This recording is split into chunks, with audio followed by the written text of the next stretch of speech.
कोणीतरी थकून बागून झाडाखाली बसावं, झाडाखाली विंचू निघावा, विंचाला बांधण्यासाठी दगड उचलावा, दगडाखाली साप निघावा, सापाला पाहून पळ सुटावं, पळता पळता विहिरीत पडावं, विहिरीत पडावं तर मगर दिसावी, मगरेपासून वाचण्यासाठी पुन्हा वर यावं, वर यावं तर वाघ दिसावा, वाघापासून वाचण्यासाठी पुन्हाच त्या विहिरीमध्ये उडी टाकावी, उडी टाकता टाकता एका फांदीला पकडावं, फांदीवर मध असावा, मध हलावून मधाचा थेंब तसं तोंडात पडावा.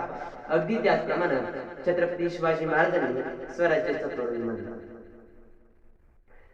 अन्नाचे भुकेत विचारांचीच भूक मिसळली तर क्रांतीची सुरुवात होते. क्रांती करणाऱ्यांच्या रक्ताची पाठ वाहू लागतात. क्रांती करणाऱ्यांच्या घराची रांगोळी होते. ज्यांचा क्रांतीत सहभाग नसतो अशा पुढच्या पिढ्या मात्र आनंदाने जगत असतात. आपल्या महाराष्ट्राचे इतिसलेला शाहिरांच्या डपांनी, घोड्यांच्या टापांनी, तलवारीच्या खणखणाटांनी, ढगाच्या गडगडांनी, डोंगराच्या हिरव्या पिवळ्या शालीनं आणि तलवारीच्या ढालीनं. महाराष्ट्र हा जिजाऊंच्या संस्कारांचा आहे. महाराष्ट्र हा जिजाऊंच्या संस्कारांचा, शिवरायांच्या विचारांचा, शंभूंच्या पराक्रमाचा माझा महाराष्ट्र. शाहूंच्या प्रगम लढ्यांचा, बाबासाहेबांच्या लेखणीचा, अण्णाभाऊ साठेंच्या लोककलेचा वारसदार म्हणजे माझा महाराष्ट्र. कष्टकरी शेतकऱ्यांचा, दीनदलित दुबळ्यांचा, 105 तज्ञांचा, दिल्लीच्याही तख्ताला घाम फोडणारी बाज मावळ्यांचा माझा महाराष्ट्र. आणि याच महाराष्ट्राच्या मातीला प्रथम मी मानाचा मुजरा करतो आणि माझ्या विषयाकडे. इतिहासाचा आंधळा अभिमान हा एक श्राप आहे आणि इतिहासाचे घोर अज्ञान हा एक अपराध आहे. इतिहासाचे यथार्थ ज्ञान ही एक वैचारिकता आहे. या भूमिकेतून मी शिवछत्रपतींच्या चरित्र चिंतनासाठी उद्युक्त झालो आहे. ज्यांनी संपूर्ण भारतात मोठभर मावळे मोगलशाहीची कत्तल करून त्यांना वेशीवर टाकले आणि स्वराज्याचे तोरण म्हणले असे ते एकमेवा द्वितीया सिंहासनाधीश श्रीमंत कुलवंत राजाधिराज श्री शिवछत्रपती शिवाजी महाराज की. महापुरुष आकाशात वीज चमकवी असे येतात, निमेषातच ते अंतर्धान पावतात. असं कधी घडत नाही, असं कधी होत नाही. त्यांच्या येण्याला, त्यांच्या जाण्याला काहीतरी परंपरा असावी लागते. छत्रपती शिवाजी महाराजांच्या येण्याला जाणाऱ्या सुद्धा कर्म परंपरा आहे. त्याच आपण कधी कधी प्रश्न पडतो की छत्रपती शिवाजी महाराज ज्यावेळेस अफजल खानाच्या भेटीला गेले त्यावेळेस जेव्हा महालात का येऊन गेले? अन्य होते, त्यांचे संभाजी होते, तानाजी होते, का नेलं त्यांना अफजल खानाच्या भेटीसाठी? का नेलं जेव्हा महालात? कधी कधी प्रश्न. आणि मग त्या प्रश्नाचं उत्तर शोधण्यासाठी आपल्याला पुन्हा इतिहासाचे पाने उलटावं लागतात आणि मग तेव्हा आपल्याला तो प्रश्नाचं उत्तर सापडतं.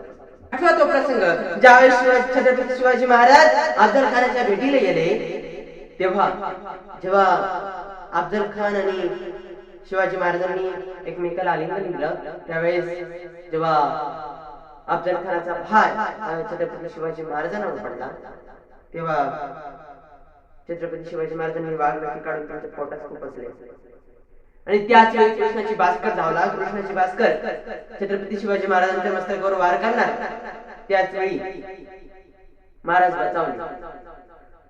नंतर सय्यद धावला. सय्यद जेव्हा दानपट्टा सुरू होता आपल्याला सर्वांना माहित आहे, जेव्हा तो दानपट्टा सय्यद त्या छत्रपती शिवाजी महाराजांच्या मस्तकावर पडणार होता त्याच वेळी जेव्हा महालाने सय्यदचा हात मोडला, त्याच ठिकाणी सय्यदचा हात मोडाला आणि इतिहास फुटला होता. जीवा म्हणून वाचला शिवा.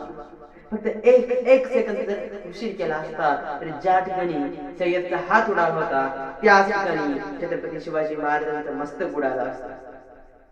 मग तेव्हा मात्र आपल्याला त्या प्रश्नाचं उत्तर भेटतं की छत्रपती शिवाजी महाराजांनी अफजल खानाच्या भेटीला जाताना जेव्हा महालाच का नेला. कधी कधी आपण कोणाला तरी प्रश्न विचारतो, यश ज्याला म्हणतो आपण ते आपल्याला मिळतं का? यश कशात आहे? यशासाठी काय करावं लागतं? तर यशस्वी होण्यासाठी कोणते मार्ग पत्करावे लागतात? कधी कधी आपण कोणाला तरी विचारतो. कोणीतरी व्याख्यान चालू असतं, व्याख्यानामध्ये उठतो आणि म्हणतो की सर यश कशाला म्हणतात? मग ते सर काहीतरी सांगतात यशाला म्हणायचं, त्याला म्हणायचं, तरी नोकरीला लागला म्हणून ते यश झालं. यश काय असतं कोणाला विचारायची गरज नाही. छत्रपती शिवाजी महाराजांच्या इतिहासाचे पानच आहे. तानाजी मालुसरे जेव्हा कोंढाणा जिंकायला गेला, कोंढाणा जिंकायला गेल्यानंतर ज्यावेळेस तानाजी धाराशिवती पडला त्यावेळेस मराठी सैन्य परतीला फिरले, परंतु तानाजीचा भाऊ सुर्याजी याने परतीचे संपूर्ण कापून टाकले. जेव्हा म्हणाला आता लढा नाहीतर कड्यावरून उड्या टाकून मरा. म्हणजे यश नेमकं काय असतं तर यशाची साधी सोपी व्याख्या आपल्याला इतिहासाच्या पानावर दिलेली आहे की परत करण्याचे माघारी फिरण्याचे पूर्ण दोर कापून टाका यशस्वी व्हाल. एकदा एका गुरुजींना त्यांचे 2 शिष्य होते. दोन्हींची परीक्षा घेण्यासाठी दोन्हींना एक एक कंदील दिला आणि कंदील घेऊन सांगितलं की 12 किलोमीटरचा अंतर दिला त्यांना आणि 12 किलोमीटर चालत येतं. म्हणजे इकडून 6 किलोमीटर तिकडून 6 किलोमीटर असं 12 किलोमीटर. आणि रात्रीचा वेळ होता. त्यावेळेस कधी वेळ लावलेले नव्हते. दोन्हीकडे कंदील दिला आणि सांगितलं की 12 किलोमीटर पूर्ण करून यायचं. कंदील घेतला. एक जण तिथेच थांबला आणि एक जण 12 किलोमीटर पूर्ण करून येऊन लागला. तर गुरुजींनी विचारलं तू का थांबला. तर त्याने सांगितलं की हा उजेड नुसता माझ्या पावलांपुरताच पडतोय. मला 12 किलोमीटर जायचंय. हा उजेड नुसता माझ्या पावलापुरताच आहे. मला 12 किलोमीटर जायचंय. कसं काय चालू. आणि बाजूच्याला विचारलं तू कस काय आला. तर बाजूच्याने सांगितलं मी जसं चालत गेलो तर कंदिलाचा प्रकाश माझ्यासोबत तसं येत गेला. तुम्ही एकदा चालायला सुरुवात तरी करा. इथं घुसलात ना त्या क्षेत्रामध्ये चालत राहा. तू जर तुमच्या पावलांपुरताच नव्हे तर तुमच्या पावलांसोबतच तो कधीतरी प्रश्न पडतो की शिवाजी महाराजांचे शिवराय नाव कसं पडलं असेल. तर शिवाजी महाराजांचा जन्म झाला शिवनेरी किल्ल्यावर आणि त्यांची समाधी रायगडावरती. मग शिवनेरीचे पहिले 2 अक्षर शिव आणि रायगडचे पहिले 2 अक्षर राय. शिव आणि राय या दोघांना जोडल्यानंतर शिवराय हा शब्द तयार होतो.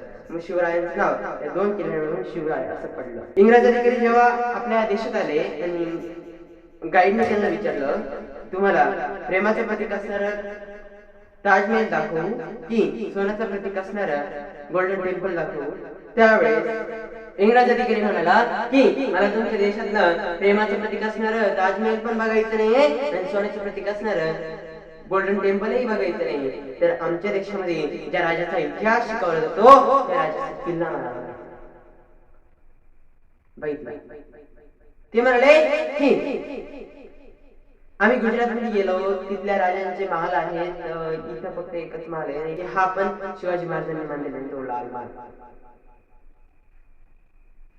तर त्या गाईड्सने उत्तर दिलं की त्या राजांनी महाल बांधून त्या महालामध्ये बाईंना नाचवलं पण शिवरायांनी महाल न म्हणता किल्ले बांधले आणि त्या किल्ल्याच्या जोरावर बाया वाचवल्या.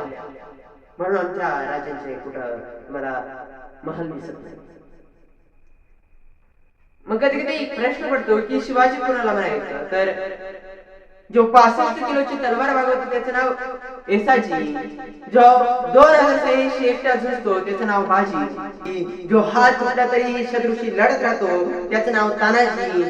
जो 8 तास घोडा दिल्लीवरून पुण्याला घेऊन येतो त्याचं नाव संताजी. जो शत्रूच्या शावणीत घुसतो आणि त्या शावणीचा कळस कापून आणतो त्याचं नाव धनाजी. जो ठाण्या भागाला एकट्या सामोरे जातो आणि त्याला उभा पाडतो त्याचं नाव संभाजी. आणि या सगळ्यांना एकत्र घेऊन स्वराज्याचं नंदनवनाचं तोरण जो बांधतो त्याचं नाव शिवाजी. त्याला खूप खूप